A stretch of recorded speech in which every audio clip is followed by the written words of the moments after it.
Gracias, Jesús. Gloria a Dios. Dios les bendiga, mis amados hermanos.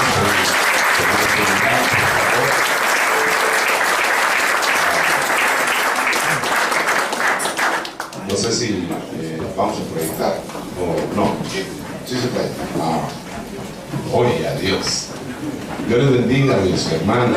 De veras que es un gusto volverles a saludar en esta casa del Señor. Amén, gloria a Dios. Todos en su lugar. Pueden descender mis hermanos de la alabanza también. Mientras me ayuda aquí mi hermano. Vamos a hacer una oración.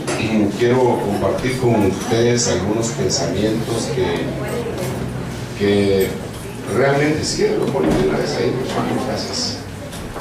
Que realmente yo no se los he oído, para mí son inéditos. Creo que lo he aprendido del Padre, del Hijo y del Espíritu Santo, pero no sin salirme ni un ápice de lo escrito por los apóstoles y por los profetas en la Biblia. Pero debemos de considerarlo para ver cuál es nuestra posición respecto a Dios. Hay mucha gente, usted sabe, hay muchas doctrinas, algunas donde se habla de que la salvación se pierde, otras que dicen que no se pierde, y los hermanos pierden su amistad cuando empiezan a platicar de eso, ¿verdad? Porque unos sostienen una cosa y los otros otra, pero realmente, ¿cuál es la importancia de esto? La vamos a chequear. Vamos a ver, yo quisiera ver, sí, ya lo tengo ahí.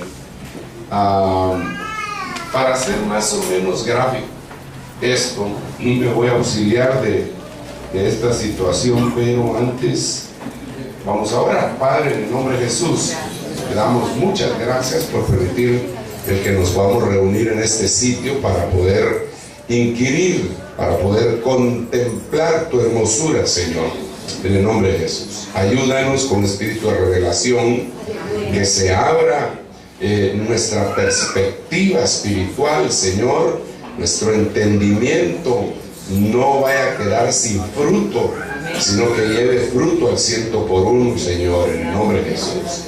Gracias, Padre, gracias, Hijo, y gracias, Espíritu Santo. Amén, amén y amén. Eso es, denle un aplauso al Rey.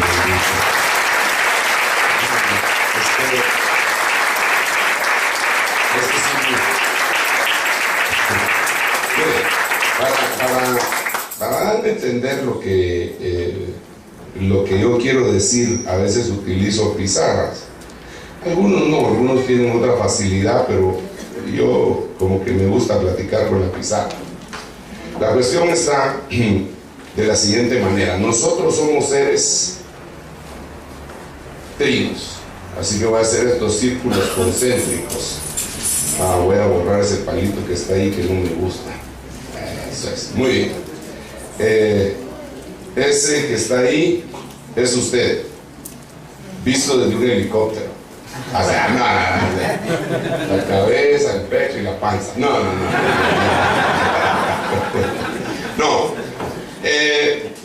Lo que yo trato de con este dibujito es hacer una representación, estos tres círculos concéntricos que representan el espíritu, el alma y el cuerpo.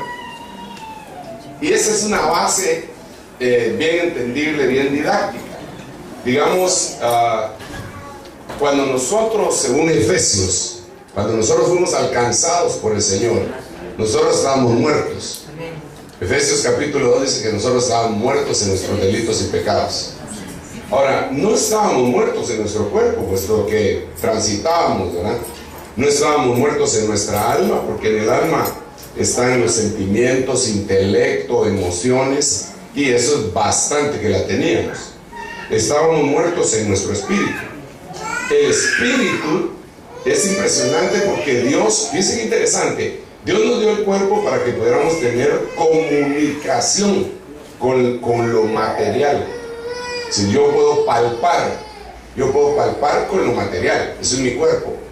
Pero me dio alma para que yo pueda tener comunicación con almas, con pensamientos, incluso aquí es donde hay un amor, una especie de amor, aquí en el alma.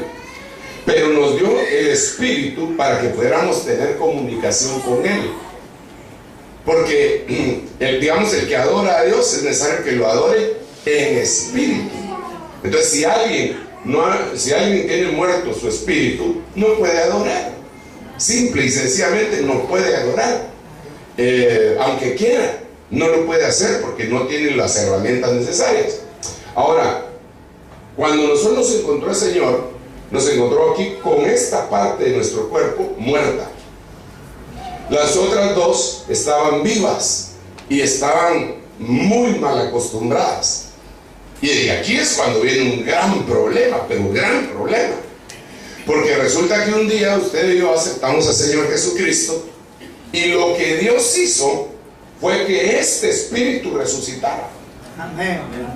Entonces nacimos de nuevo en nuestro espíritu. Pero las condiciones de nuestra alma, nuestros recuerdos, los momentos pecaminosos, esos se quedaron registrados aquí en el alma.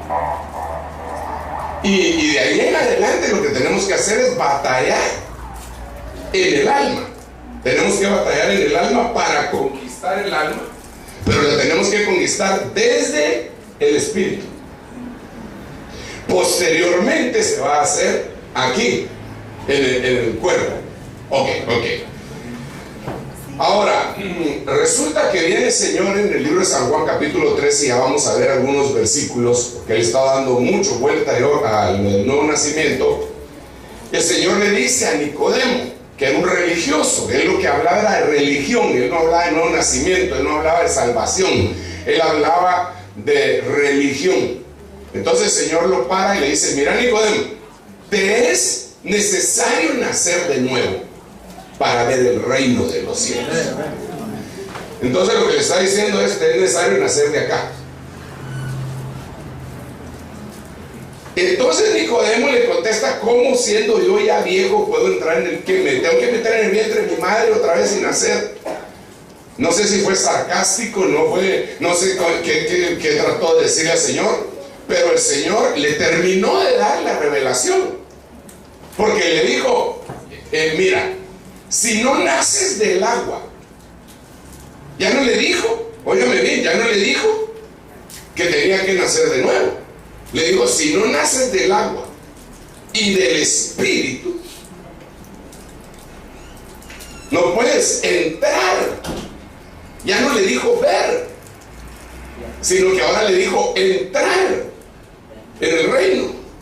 Entonces, al nacer acá, nosotros al nacer aquí en el espíritu podemos ver el reino, pero al nacer del agua y del espíritu tendríamos que entrar en el reino. Entonces ahora aquí son unas condiciones bien impresionantes para mí, pues. ¿Por qué razón? Porque digamos que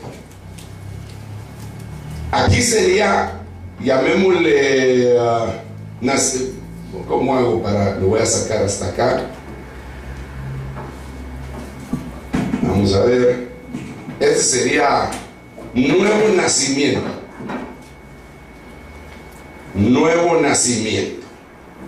Pero del espíritu, desde luego, ¿verdad? Entonces aquí voy a ver el reino. Ahora, aquí,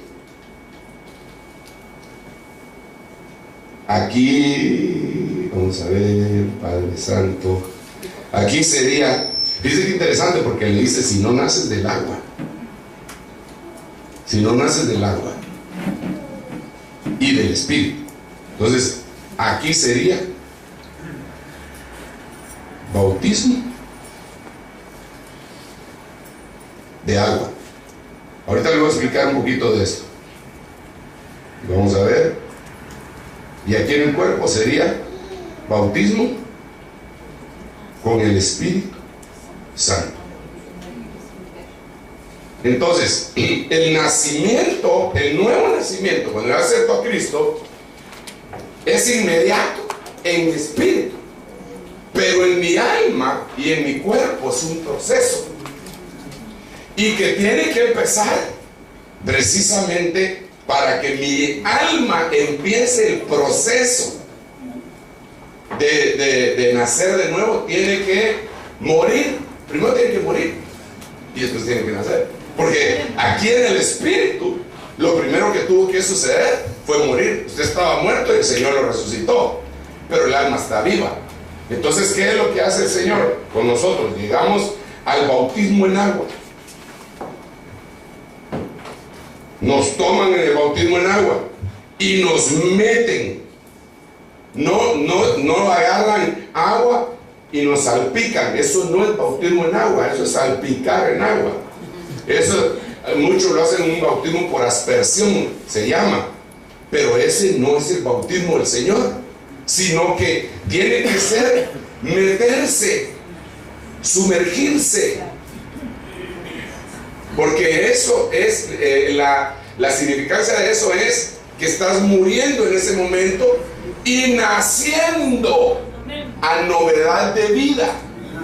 Entonces aquí eso sucedería, el bautismo en agua sería como el enganche para morir, para que empezara esa amortización, para empezar ese morir en el alma continuamente y a nacer continuamente de nuevo en el alma.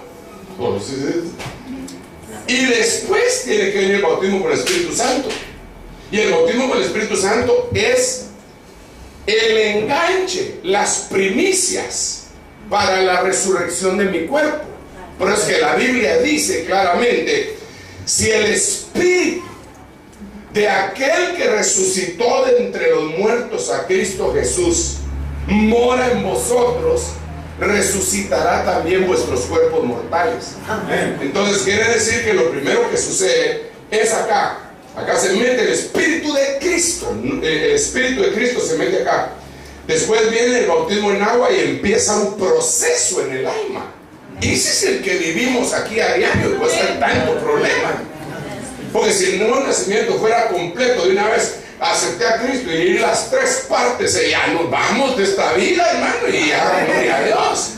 Pero desafortunadamente no es así, sino que es primero acá. Esto sí es un acto inmediato. Y aquí le tengo que conversar algo todavía.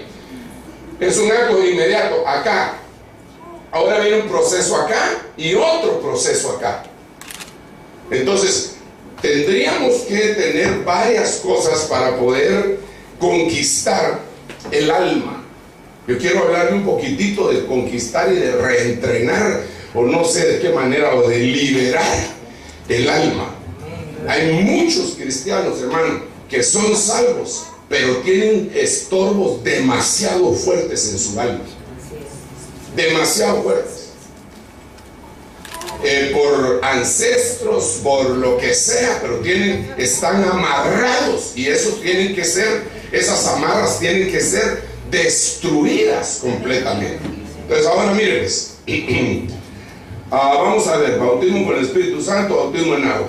Entonces ahora quisiera hablarle un poquitito, ¿qué es lo que dice la Biblia?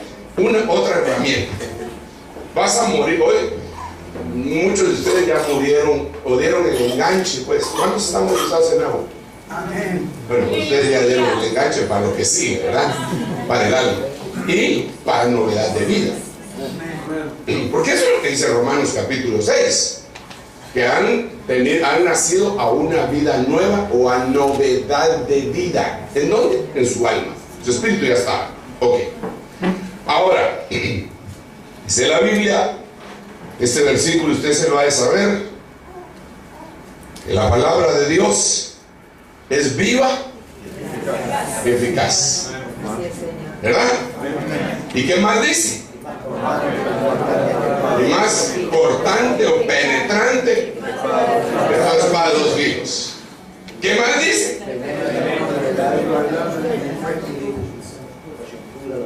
Ok. Entonces dice que llega, que penetra de tal manera que penetra lo físico, porque habla de huesos y tuétanos. y que discierne los pensamientos. Eso está en el alma. Pero dice ahí que llega hasta la frontera del alma y del espíritu. Así dice. Si quieren lo leemos. ¿Dónde está? Si lo tenemos ahí al alcance, me hace el favor de leerlo. ¿Quién lo tiene? Sí, lo tienes por ahí, Hebreos 4. Alguien, uno que tenga voz de trueno. Sí, sí. Y en ningún otro hay salvación, porque no hay otro nombre bajo del cielo. Está leyendo, bueno, la palabra de Dios es viva y eficaz. Hebreos. ¿Lo tienes tú? Leámoslo acá. Oiga esto, por favor. Porque la palabra de Dios es viva y eficaz. Espérate. Porque la palabra de Dios es viva y eficaz, y más cortante que cualquier espada de dos filos.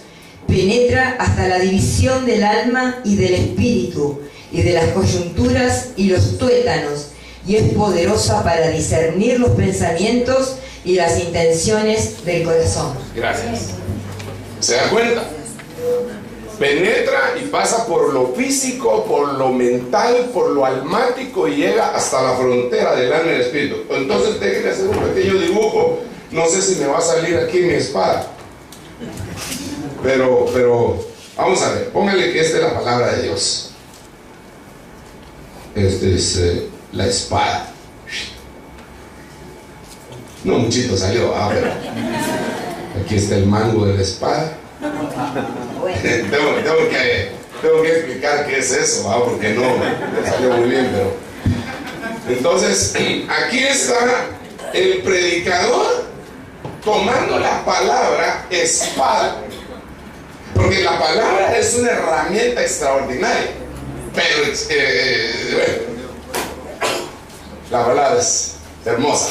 Pero entonces viene el predicador. Ese día el predicador no llevó palabra semilla. Ese día el predicador no llevó palabra fuego. Ese día el predicador no llevó palabra martillo. No llevó palabra leche, porque hay todas esas zonas diferentes de la palabra. Ese día llevó espada. Entonces la agarró acá y la metió.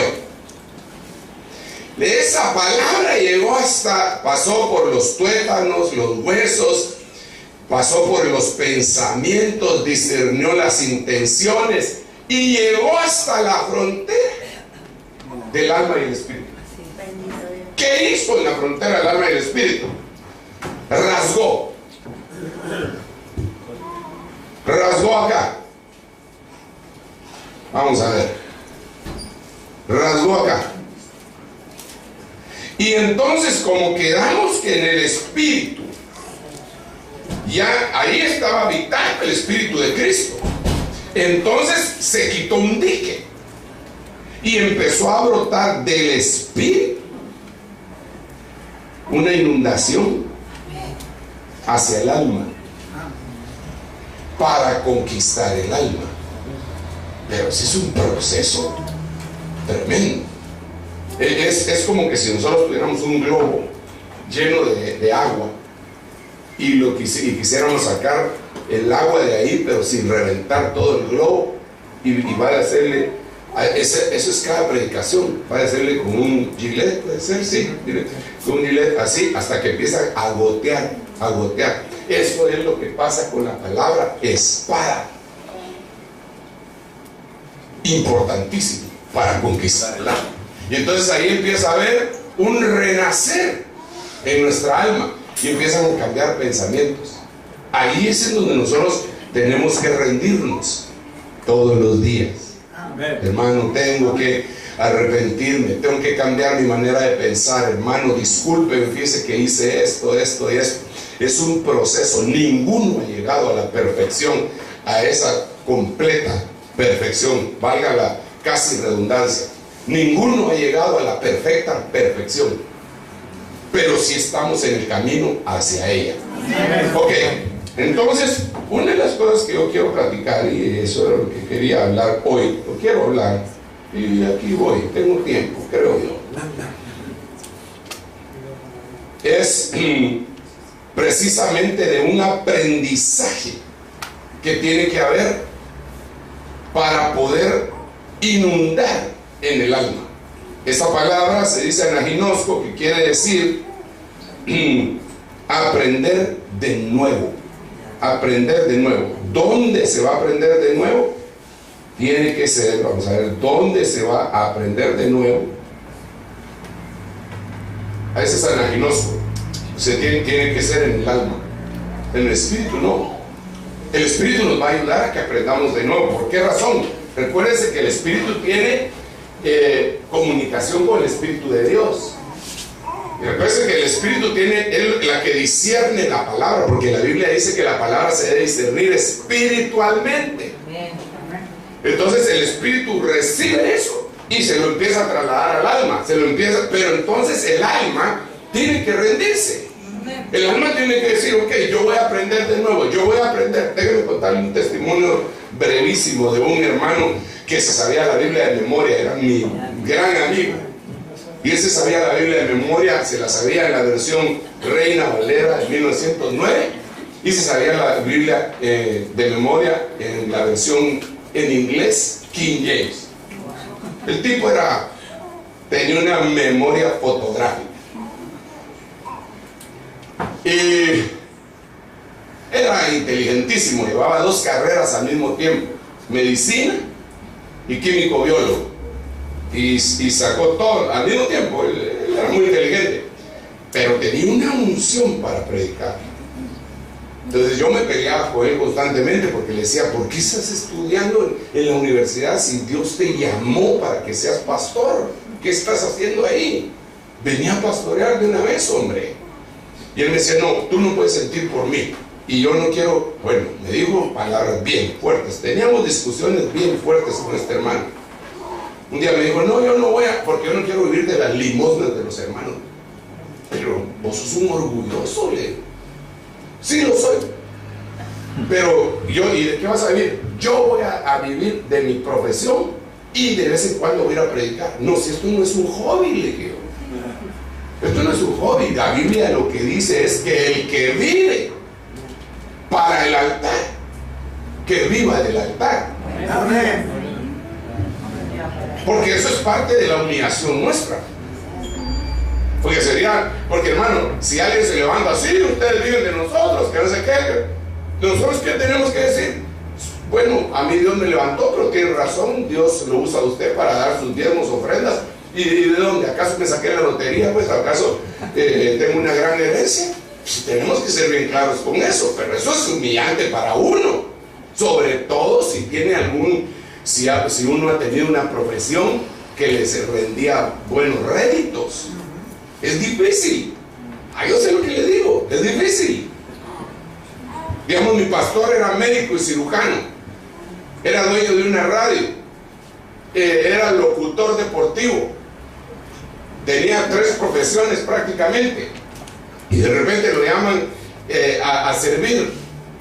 Y en la iglesia, ya cuando lo llaman a servir a tiempo completo, lo que le pagaban en el mes, él lo ganaba en 1 hora de operación como cirujano, en 1 hora, y eso es lo que la iglesia le iba a pagar durante todo el mes. Entonces es complicado, definitivamente es complicado. Entonces yo entiendo a mi amigo, porque él era brillante, él era inteligente y todo. Entonces vengo yo y le digo un día, mira, le dije, porque el Señor me habló y me dijo que le dijera un versículo bíblico.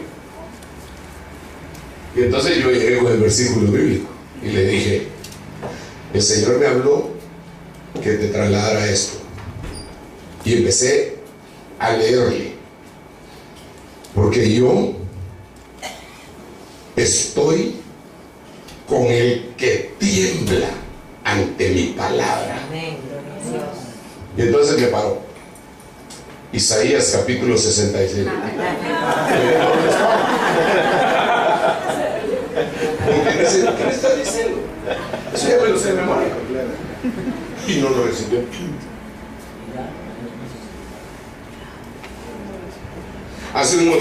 Vamos a ver, hace como 2 meses, se lo llevó el río a ese pobre mi amigo hermano.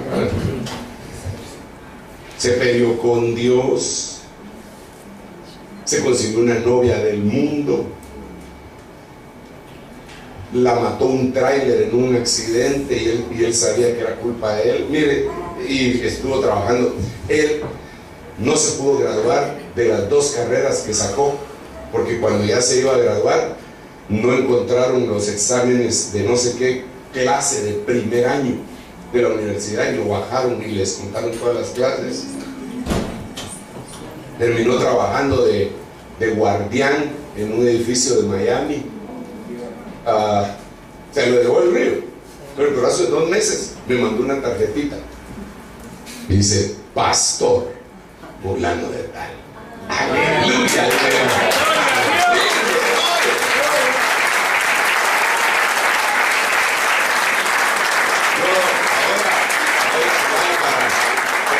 Para mi país tengo que pasar por Miami y quizá lo voy a llamar para conversar y ver cómo pero ¿por qué le estoy contando esto? Porque él ya sabía Isaías 66, pero lo tenía que aprender de nuevo.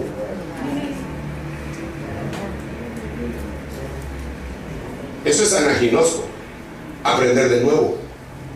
Entonces hay versículos que nosotros sabemos y que en algunos momentos han sido rema para nuestra vida, pero no es todo lo que quiere decir ese versículo. Déjenme contarle otra para ver si me doy a entender con esta situación. Mi apóstol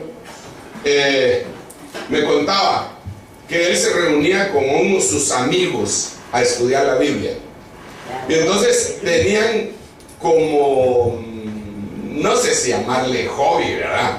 Se sentaban, abrían sus Biblias y buscaban un versículo, así en una mesa redonda. Leamos tal versículo. Léete un versículo. Leamos, escoge cualquiera. Temamos pues, no sea que permaneciendo aún la promesa de entrar en su reposo, alguno de vosotros parezca no haberlo alcanzado. Ese versículo. Entonces, en la mesa redonda, entonces venían ellos, lo leían y vamos a ver, ¿qué entendés vos? ¿Qué entendés por ese versículo?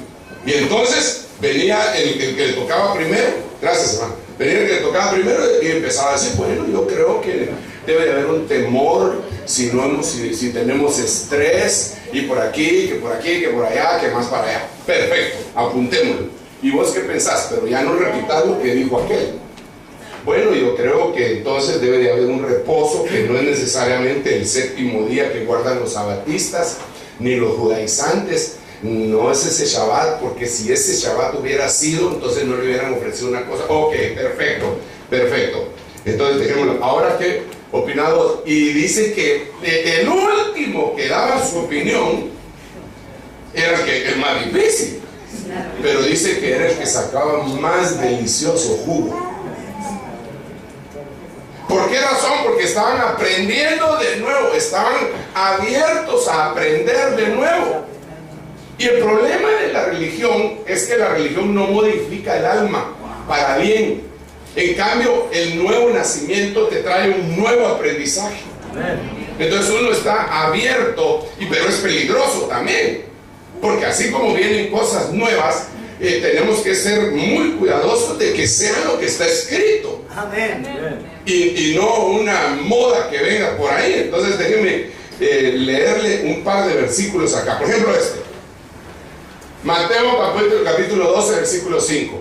El Señor les dice: ¿no habéis leído en la ley? ¿No habéis leído en la ley que en los días de reposo los sacerdotes en el templo profanan el día de reposo y están sin culpa? Y la palabra que utiliza acá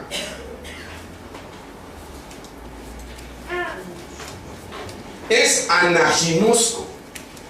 En otras palabras, aquí se hubiera podido traducir: o no habéis aprendido de nuevo. No le han acercado la lupa a ustedes a que el día de reposo no es absoluto, porque digamos los sacerdotes hacían algunas tareas mientras estaban dentro del templo y profanaban ese día y eran sin culpa. Eso era contrario a lo que ellos pensaban. Ay de aquel que hiciera una cosa en el día de reposo. Ahora, aquí, por ejemplo, tendríamos que explicarlo nosotros. Déjenme explicarlo. Miren pues.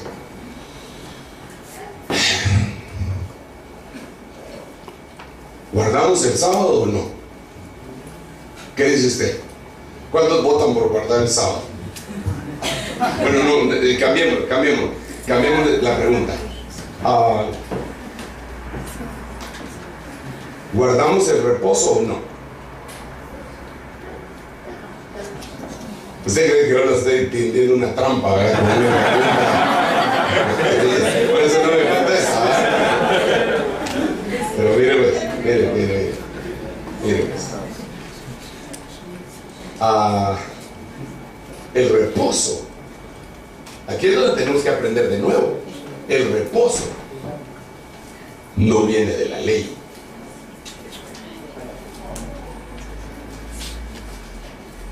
¿Por qué razón? Porque la ley de los judíos, me refiero de la ley de los judíos, no de la ley Torah. La ley, ¿a quién le dio la ley? Entonces, antes de Moisés No había ley. y había reposo. ¿Quién fue el primero que reposó? Dios. El primero que reposó fue Dios. Dice que trabajó 6 días y en el séptimo reposó. ¿Quién? Dios. Aquí me surgen un par de preguntas. Si Dios reposó, ¿quiénes somos nosotros para no reposar? Ahorita no estoy hablando de la ley de Moisés. Yo no estoy hablando de la ley de Moisés. Si Dios reposó, pero después de trabajar 6 días, porque hay algunos que reposan los 7 días. No, hay que trabajar los 6 días, hay que darle. Y esto tiene que tener un sentido, hermanos. ¿Y cuál es ese? La única forma va a ser aprendiendo de nuevo. Déjenme aterrizar la idea.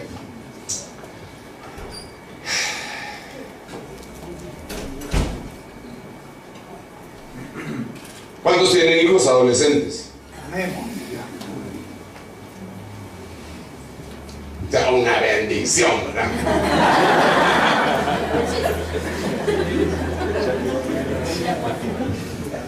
Pero esa edad es bien complicada. ¿Por qué razón? Porque ellos están sufriendo un cambio. Todo su cuerpo está creciendo. Desafortunadamente, en el ser humano lo último que le crece es el cerebro. Parece broma, pero no lo es. Y dentro del cerebro, lo último que le crece al ser humano es la parte frontal. Y en la parte frontal es en donde es la que se encarga de las responsabilidades. Por eso es que usted ve a un adolescente que ya está de este tamaño, hermano, con grandes brazos y toda la cosa, pero que cuando usted entra en su cuarto está hecho un desastre.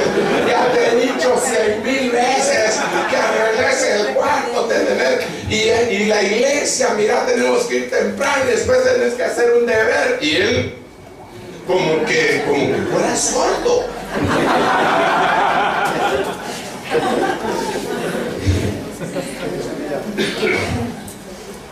Eso es normal. Ya le va a pasar. Sí, hermano, yo tengo 4 hijos. Uno tiene 40 años. fue adolescente alguna vez. El otro tiene 33. La otra tiene 30. Y tengo uno de 16.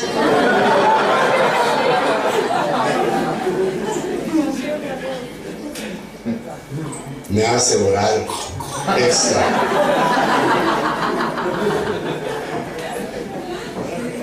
Pero entonces entendí, porque estoy hablando del reposo. Estoy hablando del reposo. ¿Ok? Entendí lo siguiente. Gracias a Dios, mis hijos y los tuyos van por el buen camino, porque la Biblia dice: instruye al niño en el principio de su camino y cuando fuere viejo no se apartará. Pero entonces, ok, ahora viene un cristiano que acaba de llegar, su hijo todavía no se ha convertido al Señor, y él empieza a sufrir. El papá empieza a sufrir con su hijo, que sí hace cosas malas. No así como nuestros. Esto es un ejemplo.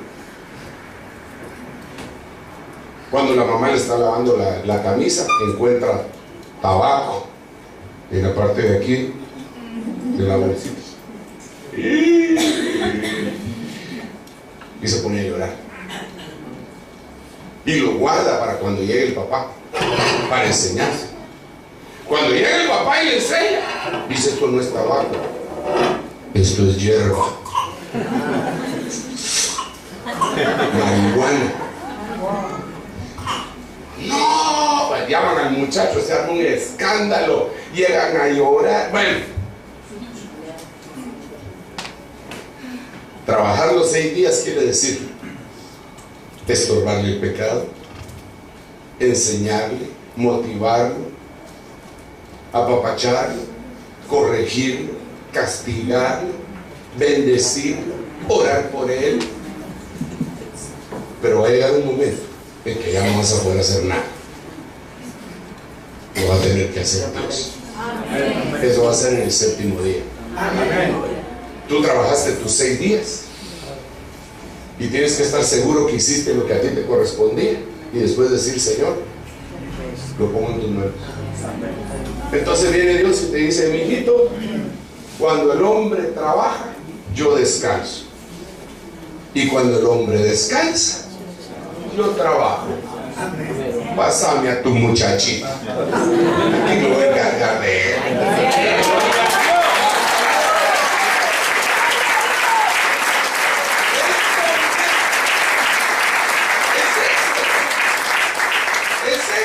No habéis leído, no habéis aprendido de nuevo. En otras palabras, pues, no habéis aprendido de nuevo lo que significa el reposo. Eso lo tenemos que aprender nosotros en la iglesia. No se trata de guardar: mañana es el Shabbat y entonces a las 5 de la tarde encendemos unas candelas. No, si no somos judíos, hermano. Bueno, y aunque lo fuéramos, tendríamos que entrar en el aprendizaje de nuevo de lo que esto significa, porque el Señor aquí a los que les está hablando es a los judíos. Usted sabe que los judíos querían matar al Señor porque Él sanaba gente en el día sábado. Y el Señor, como para restregárselos, hizo 7 milagros en el 7º día. 7 en 7. Le sanó la mano a una persona, enderezó a una señora que tenía 18 años de estar con problemas de una espondilitis anquilosante, sanó un montón de gente. Pero el día sábado, como para echarle limón en la herida.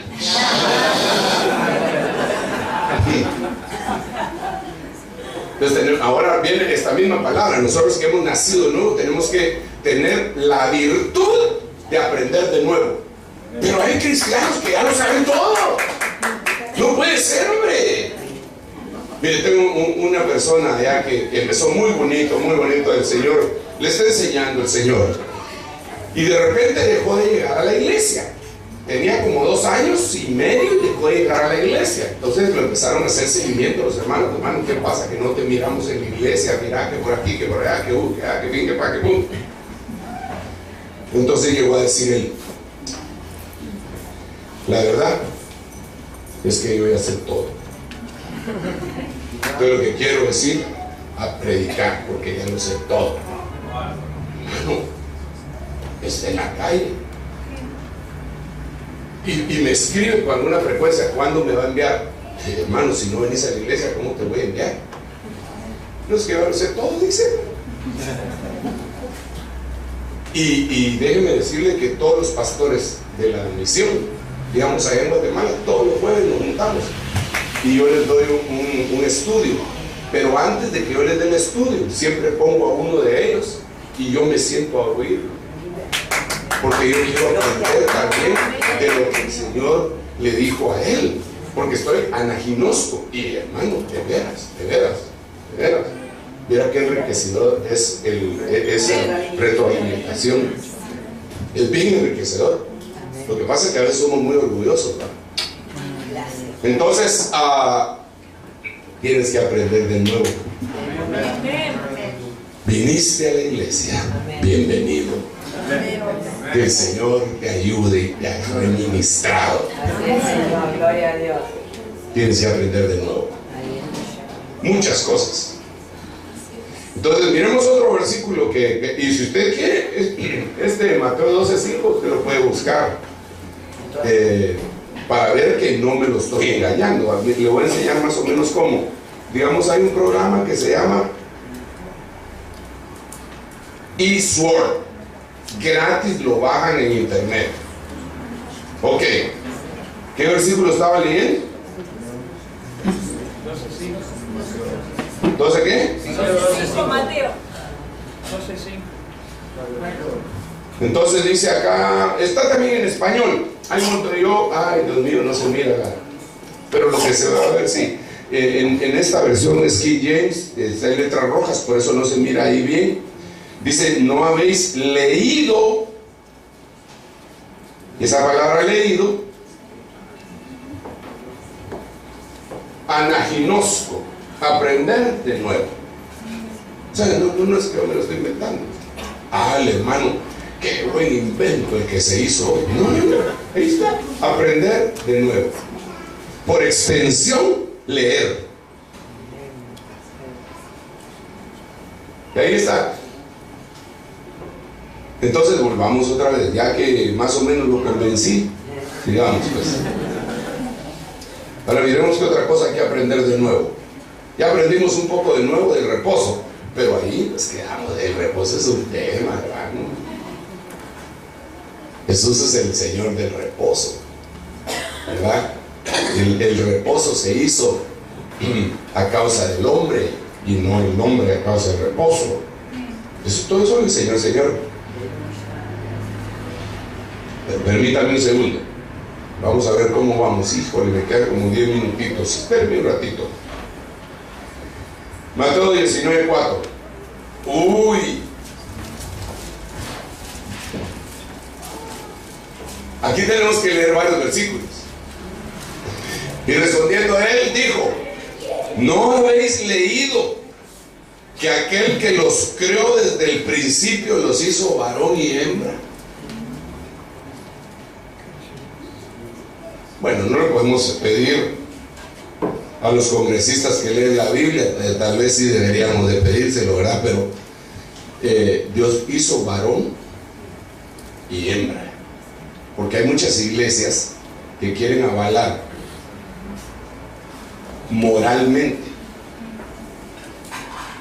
espiritualmente y éticamente la unión sexual de gente de la misma pareja.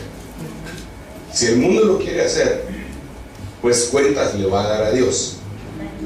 Pero no puede ser que haya ministros del evangelio que se casen con porque ha sucedido que están al frente de un ministerio y se casan con otro de su mismo sexo y todo. No, es una iglesia, ¿cómo es que dicen?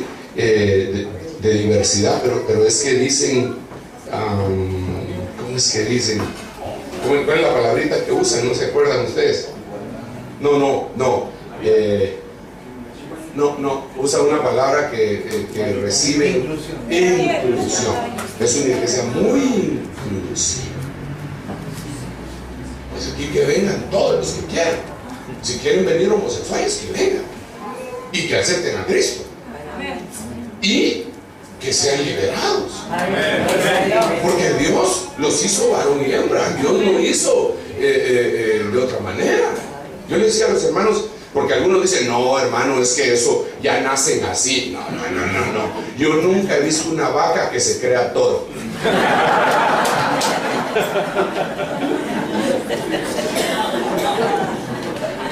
¿O usted ha visto una vaca que se crea todo? Va, y peor, un toro, hermano, que se crea vaca. Hasta su caminado. Entonces la naturaleza misma nos enseña, eso dice la Biblia. La naturaleza misma nos enseña, pregunto, que a la mujer le es una gloria dejar su cabello largo y que al hombre, eso lo dice la Biblia. Entonces la naturaleza nos enseña. Entonces las vacas y los toros nos enseñan. Pero yo quisiera leerle todo el contexto porque no me quiero concentrar en eso. Entonces es muy complicado para algunos lugares, espero que para acá no. Hermano,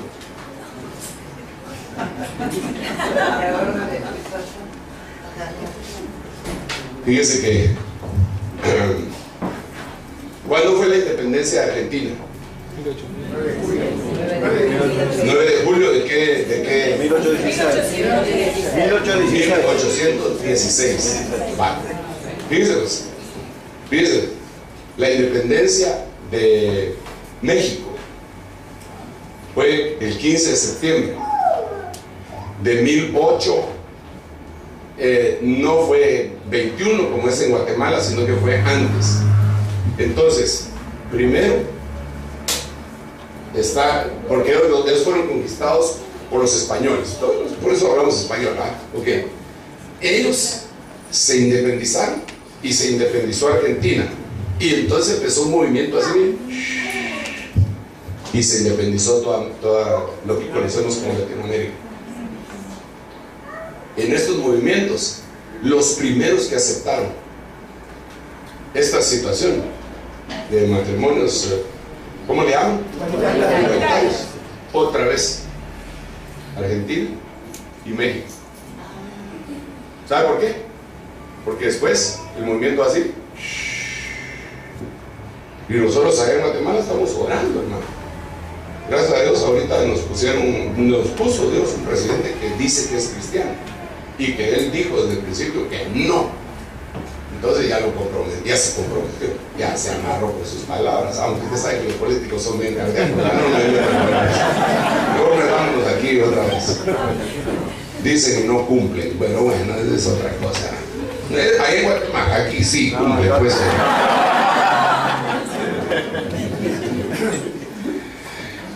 Miremos esto así rápidamente. 24. 19:4. Ay, Dios mío. 19:4. Entonces dice, y él respondió y les dijo, ¿no habéis leído que aquel que los creó desde el principio los hizo varón y hembra?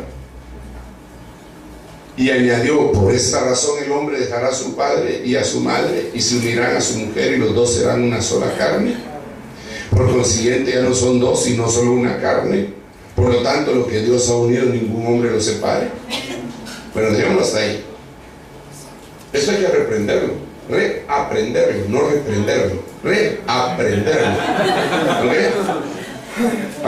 Número 1, lo que ya dijimos. Número 2, por esta razón el hombre dejará a su padre y a su madre y se unirán a su mujer y los dos serán una sola carne. Y en el verso 8 habla de divorcio. Entonces, una de las causas de divorcio es que el hombre o la mujer no dejan a su padre y a su madre.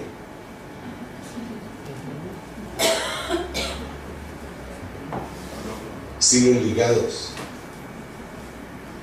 aunque ya no vivan con ellos. Y lo que tienes que reaprender en el matrimonio es que no puede ser así. A ver. Aterricemos la idea otra vez. Yo conozco gente que cuando se discute con su esposa, porque él le está ayudando a su mamá de él,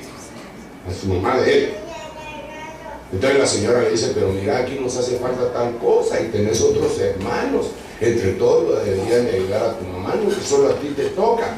Entonces él le dice, a mi mamá la conocí antes que a ti.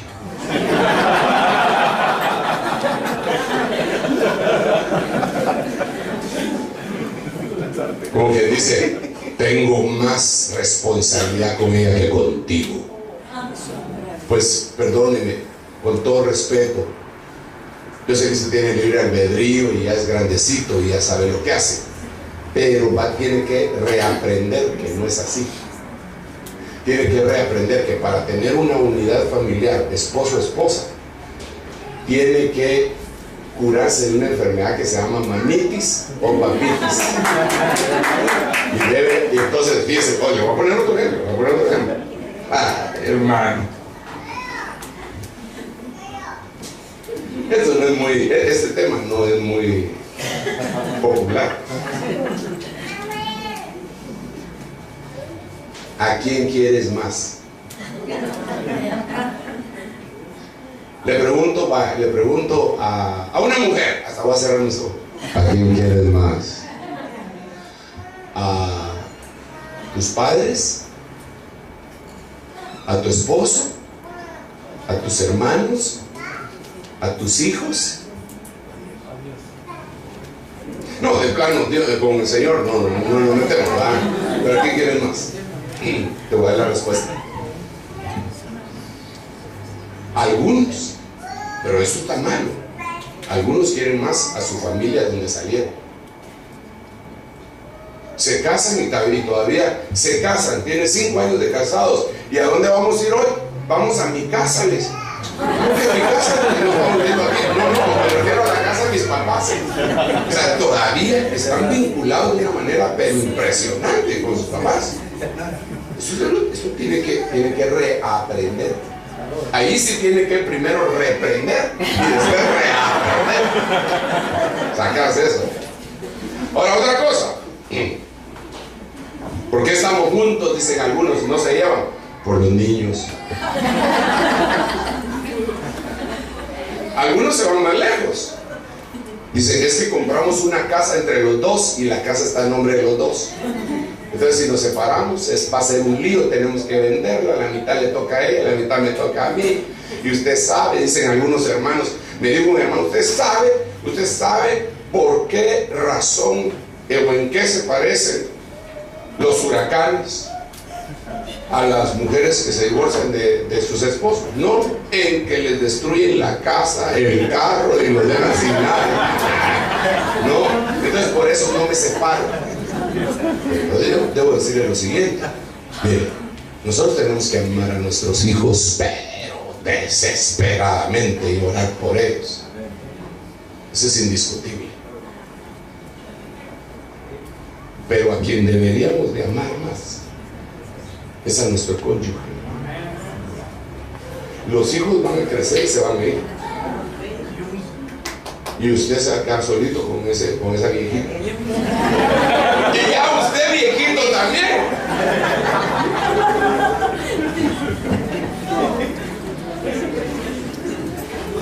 Y ahí los dos, como dice una canción, solitos los dos, cerquita de Dios.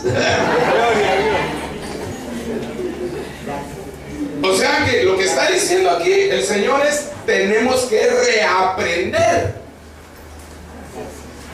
Me dijo una hermana, cuando vio esto, me dijo, hermano Sergio, qué linda es la palabra de Dios. Amén. Pero me quedó la espinita. Yo dije, ¿por qué?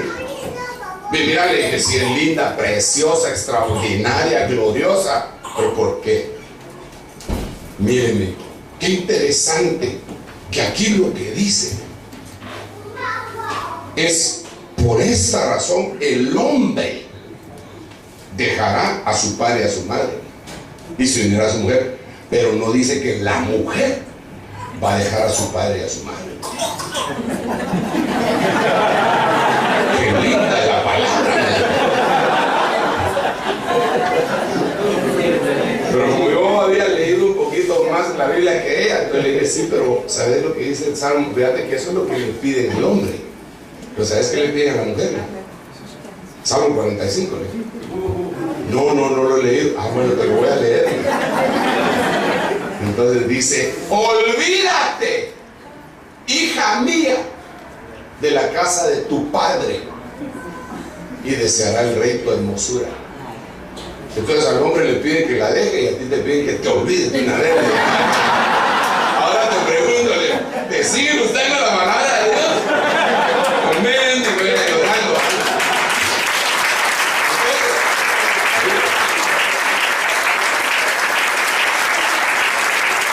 Ahora, el tiempo se venció, pero miren, pues, entonces tenemos que reaprender cuál es el orden de amor en el hogar. Anaginosco, el orden. Miren pues, dice la Biblia, en ese mismo, mejor lo vamos a leer. Vamos a leer porque creo que es el Salmo 45 y si no es ese... ¿45 qué? 10. Gracias, hermano. Si ves, escucha, hija, presta atención e inclina tu oído, como quien dice, humíllate. Inclinar el oído, eso significa olvídate de tu pueblo y de la casa de tu padre. Híjole, hermano. Entonces el rey deseará tu hermosura. Inclínate ante él porque él es tu Señor. Padre Santo. Ahí se terminaron los amenes y todo, y la hija del Tiro vendrá con presentes. Bueno, pero lo que quiero leerle es lo que está más abajo. En lugar de tus padres estarán tus hijos. Dice que qué interesante. Qué interesante, porque en el versículo 16 dice, en lugar de tus padres estarán tus hijos. Y quiere decir que aquí hay una mujer, aquí hay una mujer, y aquí están sus padres. Eso es lo normal. Aquí está la señora, la señorita, y aquí están sus padres. De repente aparece uno que no trabajó en ella y se la lleva, ¿ah? Terrible eso, hermano, pero ni modo, esa es la vida. Entonces, cuando ya se casan, entonces los padres se tienen que hacer para allá. Y aquí en medio está el varón, esposo, esposa y padres. Después nacen los hijos. Entonces dice el verso 16, en lugar de tus padres estarán tus hijos. Entonces aquí está esposa, esposo, hijos y padres. Cada vez se van alejando más.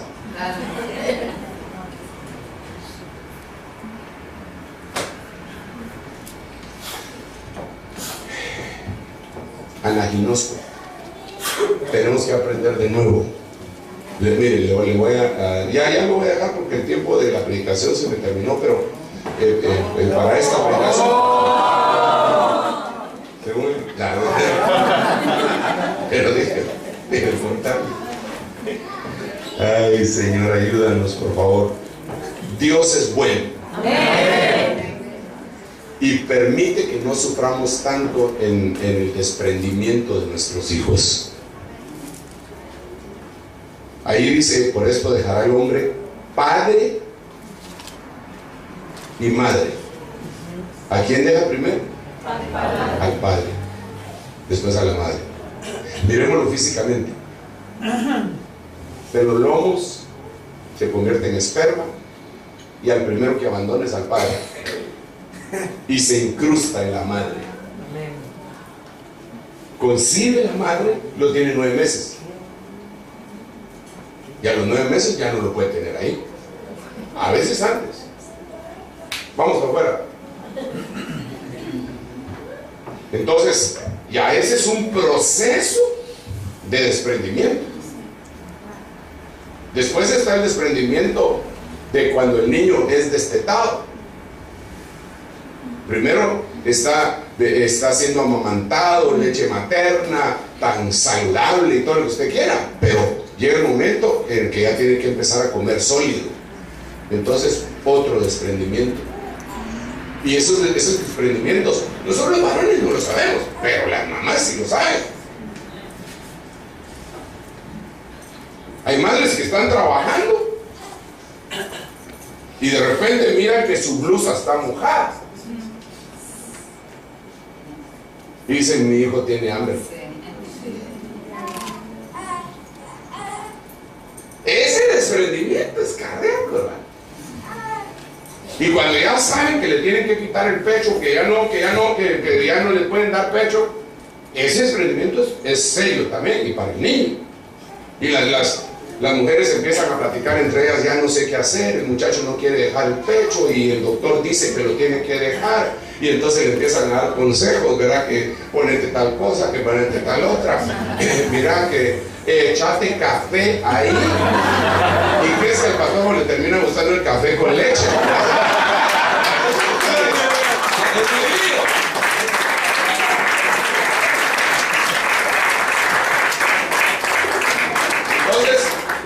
Entonces, es un proceso de desprendimiento. Después llegan a la escuela, llegan a la iglesia, y les dicen los servidores: hermana linda, preciosa, déjenos a su bebé. ¿Qué? Usted no se va con nadie. Hermana, mire que aquí tenemos mopeds y tenemos no sé qué, títeres y el evangelio, y ese es otro desprendimiento.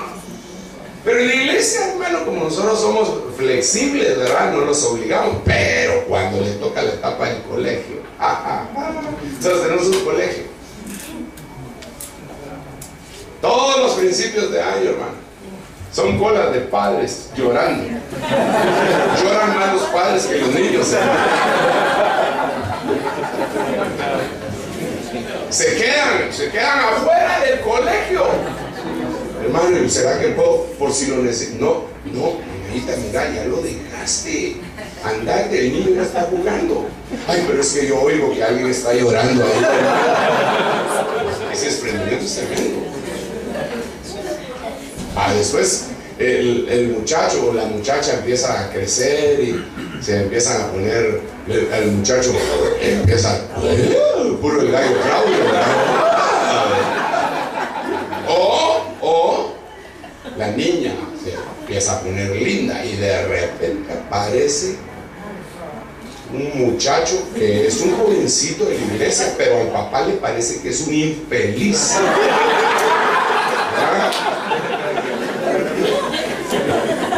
Voltea a ver la escopeta, ¿dónde la dejaste? Por favor. Ese es un desprendimiento tremendo. Y ya cuando se va a casar, yo sé lo que le digo, porque solo tengo uno en casa. Es cardíaco. No, escopeta no, solo un hijo todavía está en casa, pero los demás se han ido y es sinceramente doloroso.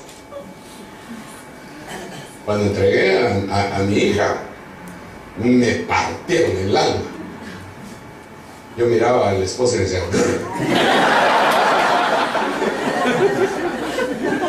creo que, hermano, en el camino hacia ellos arreglaron el lugar de una manera linda, pero yo no me había dado cuenta cómo lo habían arreglado. Solo se miraba, ya cuando empecé a pasar con ella, yo con mi smoking y mi hija, estoy hablando, yo caminando. En el camino habían puesto fotos de ella cuando era bebita. Eso todavía no se los he perdonado. Tengo una foto de ella que tiene como 2 años, que se puso el velo de su mamá como para orar, y esa la ponen ahí.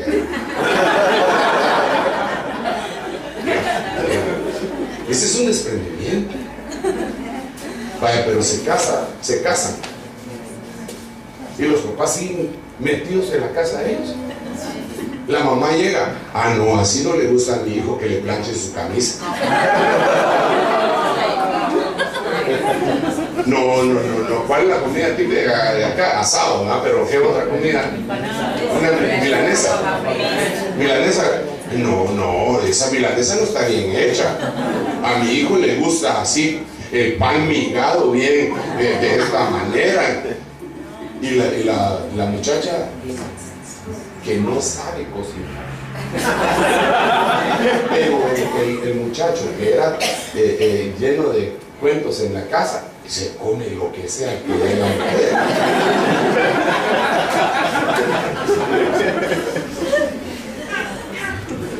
Sí, come lo que sea. Y entonces, ay, mamá, no, así está rico. Vieras qué lindo, qué delicioso. Lo peor es que si le dice que está delicioso, le sirven más.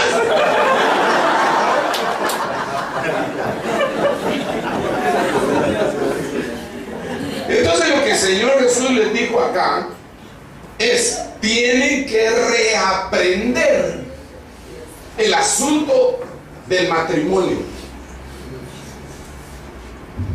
El asunto de la familia lo tienen que reaprender. No es igual que allá afuera, es distinto.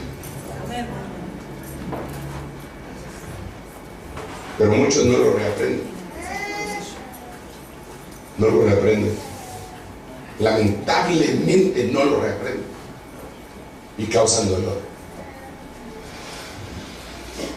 Ay, hermano amado, tenemos que entrar en esa licuadora, procesadora. Y ahí ya se va volviendo individual la cosa. Entonces, ¿cómo voy de qué pasa? Bueno, sí, ya sé, aquí llevo 1 hora con 15 minutos. Ahora le tomé el tiempo aquí porque me hacen trampa. Vamos a ver. Este es otro hermosísimo. Es solo este ya. Mateo 21:16. Y le dijeron: ¿oyen lo que estos dicen? Y Jesús le respondió: sí, ¿nunca habéis leído, Anaginosco? ¿Nunca habéis aprendido de nuevo que de la boca de los pequeños y de los niños de pecho has preparado la alabanza? Ahora, hay versiones, porque este es un llamado a un salmo. Todas las palabras que en la Biblia de las Américas se ponen con mayúscula, todas las letras, las oraciones, las frases, es porque tienen una referencia al Antiguo Testamento. Y entonces aquí se está refiriendo a un salmo donde dice: de la boca de los niños has perfeccionado la alabanza. Entonces, cuando venimos a la iglesia, tenemos que saber eso. Tenemos que reaprender la alabanza. Y eso es bien difícil. Imagínese usted que se convierte en músicos connotados. Vienen a la iglesia. Él tiene que reaprender.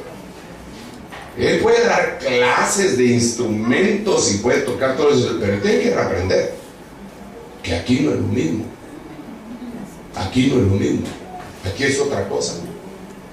Y que quien va a perfeccionar la alabanza son los niños de pecho.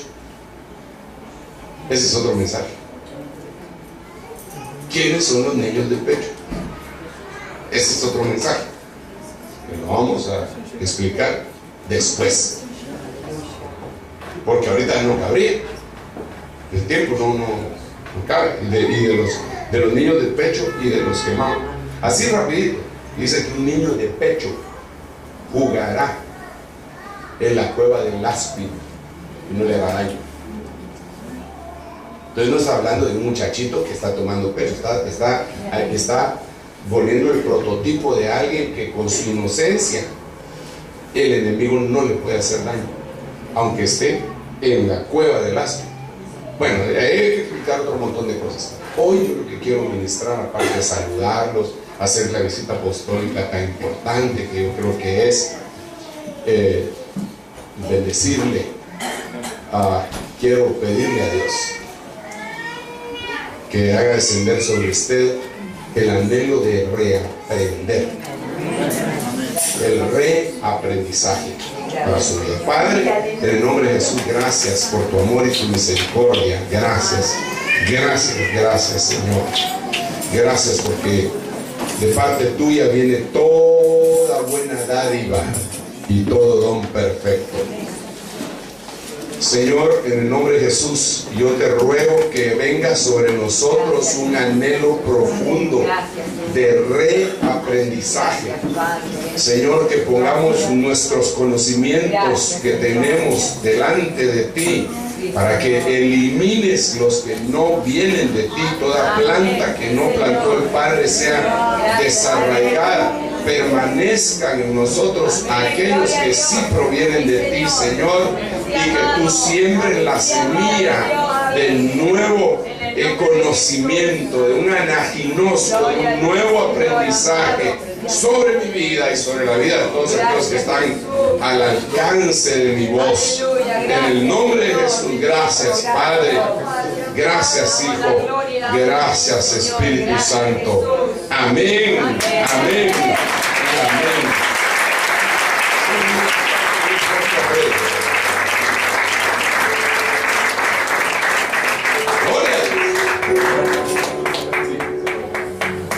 Gracias, Jesús. Te amamos, Espíritu Santo poderoso. Te amamos, te damos gracias, Señor. Gracias, Señor.